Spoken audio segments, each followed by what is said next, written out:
आज की कहानी एक ऐसे चुड़ैल के बारे में है जो जंगल से भागकर सीधे घर में आ गई थी। नमस्कार दोस्तों, स्वागत है आपका हमारे यूट्यूब चैनल इंटरैक्टिव चाम पर।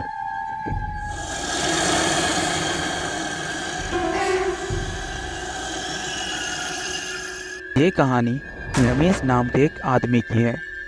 एक दिन की बात है, ठंड का मौसम था, चारों तरफ घना कोहरा छाया हुआ था। सारे लोग जल्दी कार्यालय का काम खत्म करके घर की तरफ निकल रहे थे। रमेश को सब लोग रमेश जी कहकर बुलाते थे, क्योंकि रमेश जी उस समय के बड़े अधिकारियों में से एक थे। रोज की ही तरह उस दिन का भी काम खत्म करके रमेश जी अपने गाड़ी से घर की ओर निकल रहे थे। रास्ते में उन्हें बाजार से कुछ सामान भी लेना था, तो वे अपने साथियों से अलग हो गए। उन्होंने घर के लिए कुछ ज़रूरत के सामान लिए और गाड़ी से आगे बढ़ गए। आगे जाने पर उन्हें कुछ मछली के बाजार दिखे। वे मछली खरीदने के लिए वहां रुक गए। ताज़ी मछलियां लेने में और देखने में काफ़ी टाइम गुजर गया।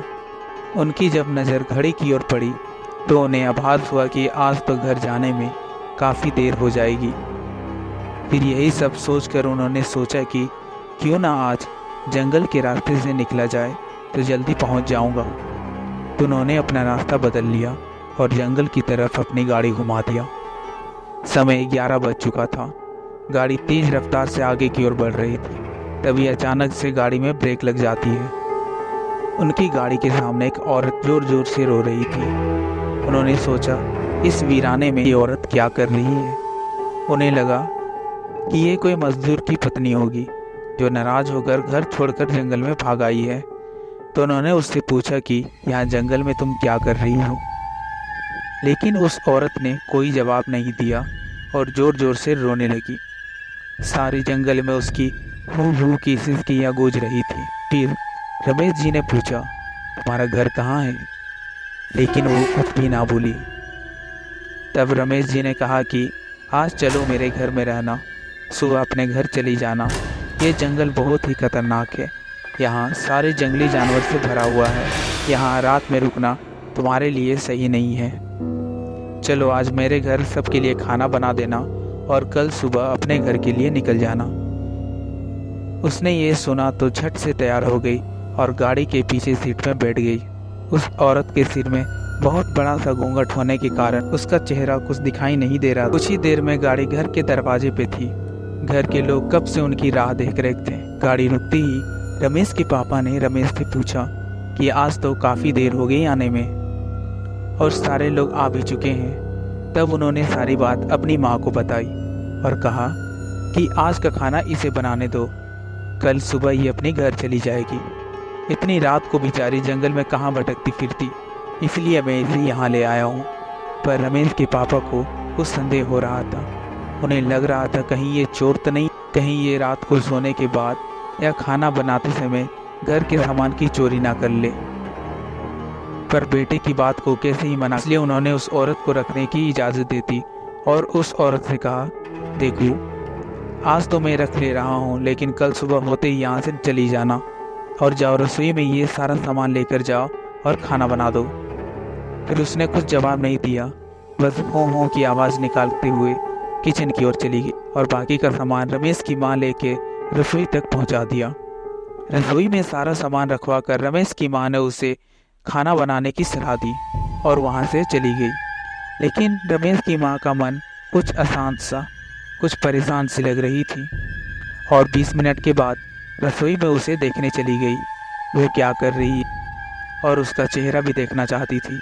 लेकिन वहां पहुंची तो देखा कि वो मछलियों का थैला निकाल रही थी। उन्होंने बहुत जोर से गुस्से में कहा, यहाँ सब खाने का इंतजार कर रहे हैं और तुम अभी तक मछलियाँ ही निकाल रही हो। कल सुबह बनाओगी क्या खाना? उसके सिर में घूंघट अभी भी था तो चेहरा देखना मुश्किल ही नहीं नामुमकिन सा था। उन्होंने उसे कहा, तुम जल्दी से खाना बनाने की तैयारी करो, मैं आग सुलगा देती हूँ, काम जल्दी हो जाएगा। और वो जल्दी से चूल्हा जलाने की तैयारियां करने लगी। लेकिन साथ ही वो उसका चेहरा देखने की कोशिश कर रही थी। लेकिन वो जितना ही कोशिश करती वो पल्लू और नीचे घिस देती। अंत में हार मारकर वो गुस्से से बोली, मैंने आग सुलगा दी है, अब आगे से सारा काम कर लो। अब रमेश की माँ को लगा कि यहाँ से जाना ही ठीक है, वरना मेरा भी समय खराब हो जाएगा और हो सकता है ये अनजान लोगों से डरती हो, इसीलिए कुछ नहीं बोल रही। ये सोचते हुए रमेश की माँ रसोई से बाहर चली जाती है। अभी 5 मिनट ही नहीं हुए थे कि रमेश की माँ को ऐसा लग रहा था जैसे पहाड़ टूट रहा हो, समय बीत ही नहीं रहा था। 8 मिनट बड़ी मुश्किल से गुजरे और वह तुरंत कुछ ना सोचे रसोई की तरफ दौड़ पड़ी। और वहां पहुंचकर जैसे ही उन्होंने रसोई का नज़ारा देखा, उनकी आंखें फटी की फटी रह गई। वो औरत रसोई में बैठकर सारी कच्ची मछलियां खा रही थी। सारे रसोई में मछलियों के खून बिखरा पड़ा था, उसके सिर से घूंघट भी उतरा पड़ा था। इतना खौफनाक चेहरा आज तक उन्होंने कभी नहीं देखा। बड़े बड़े बाल, लंबे नाखून सब बड़े हुए थे। वह मछलियां खाने में एकदम मग्न हो रही थी, चारों तरफ खून के छींटे बिखरा रही थी और इतनी खुश थी कि वो कभी कभी जोर जोर की आवाज़ें निकाल रही थी। बस हो की आवाज़ें सारे घर में गूंज रही। माँ को भी कुछ समझ नहीं आ रहा था कि क्या किया जाए। वो सोच रही थी कि चिल्लाने से कहीं घर के लोगों को नुकसान न पहुंचा दे। वह चुड़ैल से अपने घर को बचाना तो चाह रही थी, पर कैसे बचाए वो उन्हें समझ नहीं आ रहा था। बस भगवान का नाम ही उनके दिमाग में आ रहा था। अचानक वे आगे बढ़ने लगी उसकी तरफ और रसोई से उन्होंने एक थाली उठा लिया और चूल्हे की तरफ दौड़ी।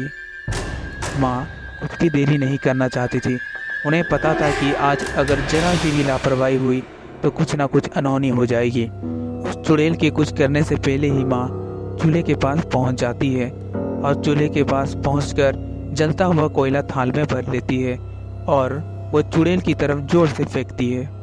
आग की जलन की वजह से वह अजीब सी डरावनी आवाज़ें निकाल रही थी। अब तो उसकी आवाज़ बाहर तक गूंज रही थी। सारे लोग बाहर से भागकर रसोई की तरफ भागे। वह चुड़ैल जोर जोर से हो की आवाज़ें निकाल रही थी और माँ की ओर बढ़ रही थी। उसकी आंखें गुस्से से लाल हो रही थी। चुड़ैल की आवाज़ पूरे घर में गूंज रही थी। आवाज़ सुनकर सब रसोई पहुंच गए। जैसे ही चुड़ैल माँ की ओर बढ़ रही थी, वहाँ सबको देखकर चुड़ैल समझ गई, पर वो चुड़ैल काफ़ी गुस्से में थी और उसने अपने नाखून से माँ को नोच लिया। माँ का गला कट गया था और काफ़ी खून निकल रहा था। तभी रमेश ने हाथ में मसाल लिए चुड़ैल की ओर बढ़ा। वह चुड़ैल आग को देखकर डर गई और जंगल की ओर भाग गई। सारे लोग ये मंजर देखकर डरे सहमे से खड़े थे और मन ही मन माता जी की हिम्मत को दाद दे रहे थे। इस तरह माँ की बहादुरी और रमेश की चतुराई ने आज सारे घर को बचा लिया। ऐसे ही और कहानियों के लिए देखते रहे इंटरेक्टिव चार्म।